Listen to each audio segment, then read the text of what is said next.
Sponsored by CuriosityStream. Get access to my streaming video service, Nebula, when you sign up for CuriosityStream using the link in the description. A year ago, I made a video about how foldable phones were the future, or at least a big part of the future, until, like Star Trek has foretold, wearables makes them all obsolete. Now, I'll link to that video below, but TLDW, I talked about how the history of human technology was the history of foldables. From books to wallets, we humans just love to fold everything, including our clothes, our food.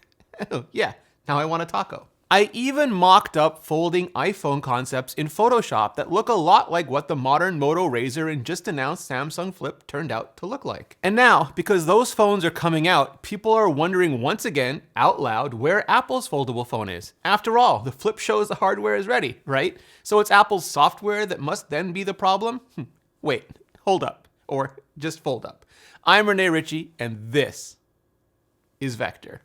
Now, just to be clear, foldables still aren't really a thing yet. No one is buying them because they're objectively the best devices with the best cameras, best battery life, best displays, best processors, durability, and oh yeah, best value.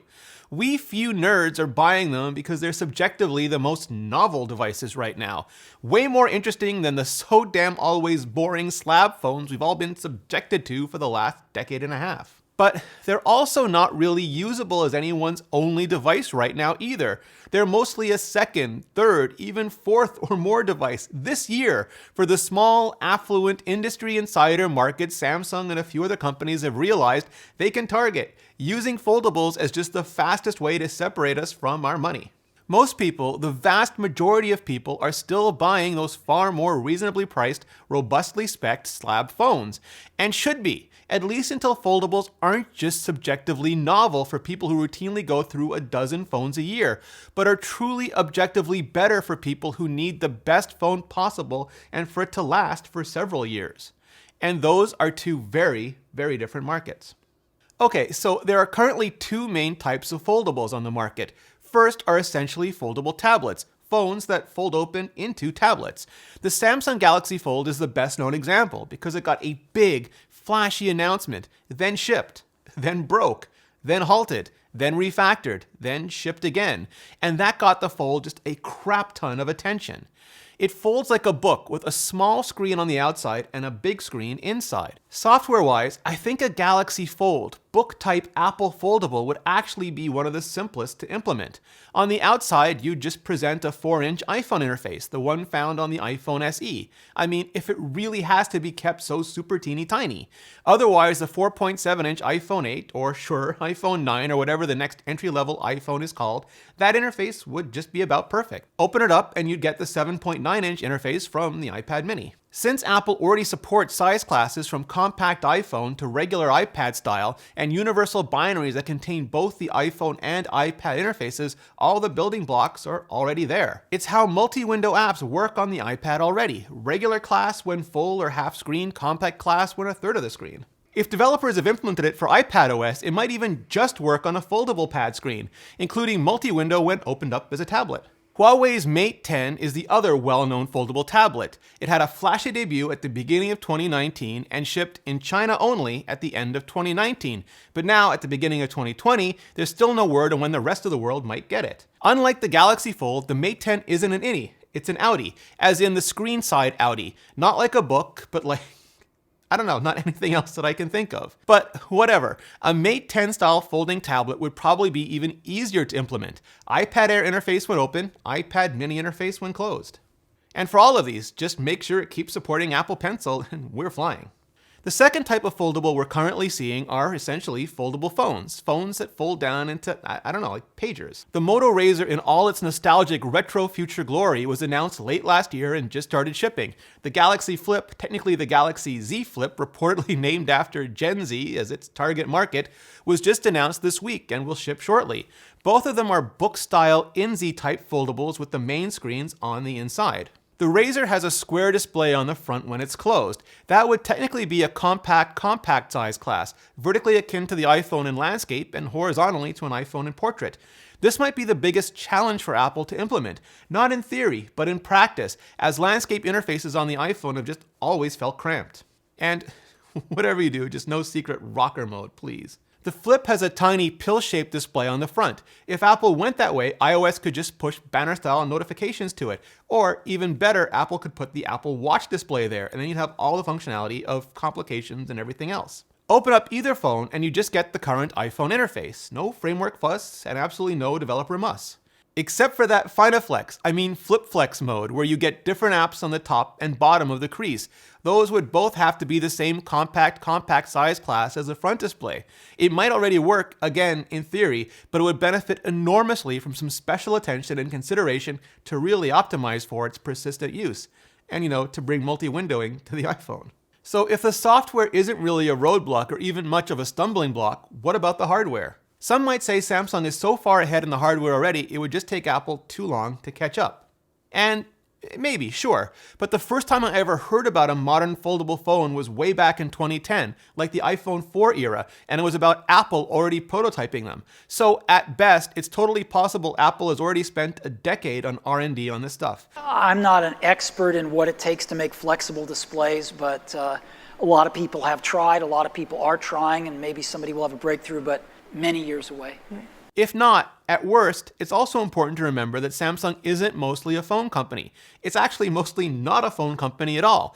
It's a massive conglomerate with a huge component business, and it's been supplying those components to Apple for years, most recently and famously fabricating Apple's OLED screen designs for the iPhone X and 11. If Samsung has capacity, and anyone, including Apple, has the money, and Apple has the money, there's a very good chance there's nothing Samsung's doing in foldables that isn't just totally up for sale.